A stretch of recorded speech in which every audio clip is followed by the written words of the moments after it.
This is a story of a woman whose life was a mixture of several shades, but majorly the darker ones. Donna Edwards' life was full of ups and downs, and it was like a wild roller coaster ride. Growing up in Jamaica, her life was like a crushed can. Her childhood was snatched from her, and basically, that was the start of her suffering. She went through several highs and lows in her life, and she pins it all down in this book. It's not just a physical journey, but a spiritual one as well. Though Donna faced an infinite number of struggles and hardships, she never stopped hoping. Donna went through a lot, but she never let those hardships pin her down or break her spirit.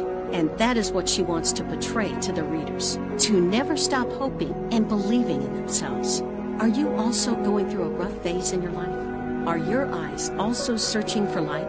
Then, this book is just for you.